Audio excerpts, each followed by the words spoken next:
Eliteness at what cost? Just look at this poor guy. He's literally buried under a mountain of test papers, and his heart rate is absolutely spiking into the red zone. We're constantly told that grinding your way to the top is the ultimate goal in life, right? But today, we're going to take a hard look at the heavy, heavy toll of this modern meritocracy treadmill. So welcome to The Explainer. I am so thrilled to have you all here for today's undergraduate academic review. Think of this session as a deep dive into ethical community building. We're going to analyze how elite schooling practices are actually negatively impacting student mental health, and we'll explore why these hyper-competitive academic environments might be eroding the essential social cohesion we all rely on. Let's jump in. Okay, Section 1, the meritocracy mental health crisis. We really need to pay attention to a crucial shift in how we view privilege. Get this, the National Academies of Sciences, Engineering, and Medicine actually added youth in high-achieving schools to their official list of at-risk groups. I mean, that's wild, right? Students in these elite environments are experiencing anxiety, depression, and substance abuse at 2 to 3 times the national average. And this isn't just an isolated thing. It's a psychological burden observed globally, from Sankofa International College in Ghana all the way to Colby College in the US. So why exactly is this happening? Well, educational researcher Denise Pope really hits the nail on the head here. She points out that many students have internalized an incredibly toxic message. Basically, they've been fed this myth that there is only one super narrow path to success, which is getting accepted into a prestigious college. When our stickman student from earlier internalizes all this intense pressure from, parents, peers, and the overall school culture, their entire world just becomes a massive pressure cooker of anxiety. It's a perfect illustration of this intense tension between individual academic success and collective social well-being. Moving on to Section 2, the illusion of merit. Now, on paper, the definition of meritocracy sounds, perfectly fair. It's supposed to be a social system where rewards and social goods go to individuals based entirely on their abilities and their effort, assuming everyone starts under conditions of equal opportunity. But as we dig into this for our academic review, we start to see that the real-world application often falls drastically short of this utopian ideal. Just think about the consequences when we literally reduce complex human potential down to a few numerical rankings, your SAT, your GPA, your GRE. They stop being just test scores and somehow morph into your entire identity. For the so-called winners, this breeds a really false sense of self-worth and entitlement. Once you make it inside the gates of an elite institution, the system kind of protects you, fostering what scholars actually call entitled mediocrity. And on the flip side, it instills a paralyzing fear of failure. Our stickman student becomes so terrified of bombing a single test that they turn into a world-class hoop jumper, rather than a genuine intellectual who is actually willing to take risks. There's this brilliant quote by Michael Young that captures the sociological danger of all this perfectly. He warns that if the rich and powerful are conditioned by society to believe they fully deserved everything they have, they can become incredibly arrogant and ruthless. When the elite believe their success is purely self-made, like they're just naturally smarter or outworked everyone else, it strips away their empathy. It suddenly justifies massive inequality because, in their minds, the quote-unquote losers of the meritocratic race simply didn't try hard enough. And that arrogant belief, it fundamentally erodes our social fabric. Which brings us to Section 3, eroding social cohesion. The stark reality we have to face is that intense meritocratic competition physically separates the winners from the losers.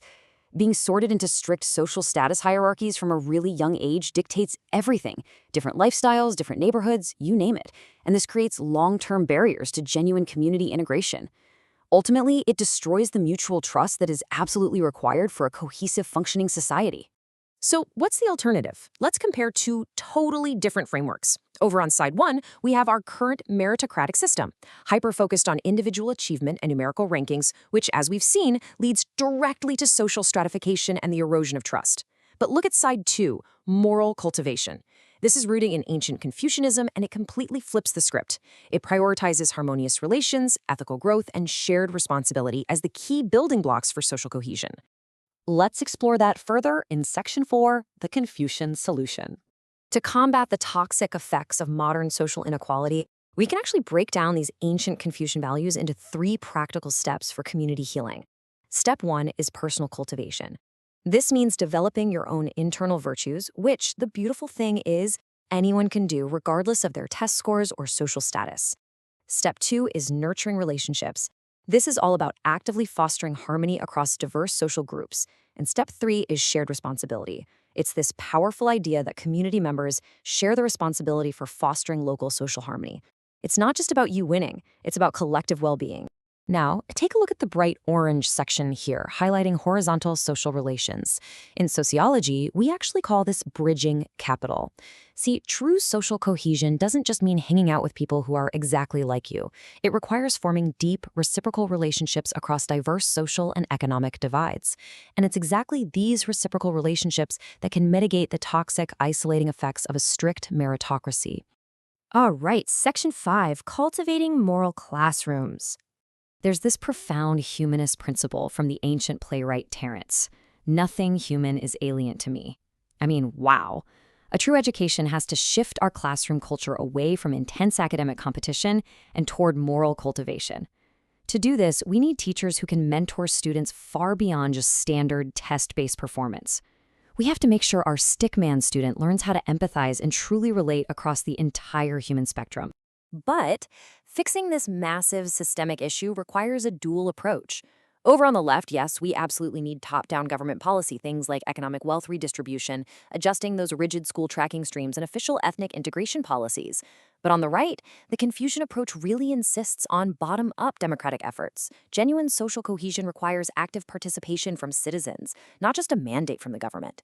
Everyday folks have to affirm public education as a shared good and take personal responsibility for fostering local community reciprocity. And parents, they have to start valuing their child's ethical growth over pure academic competition. And finally, Section 6, Designing Cohesive Communities. We can't forget that our physical, built environment fundamentally dictates human connection.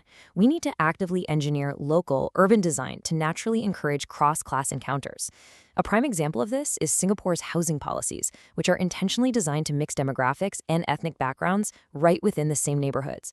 We literally have to design our local urban spaces to counteract the spatial segregation the meritocracy naturally builds. We have to create physical spaces where diverse social interactions can actually happen. So I want to leave you with this somewhat provocative thought.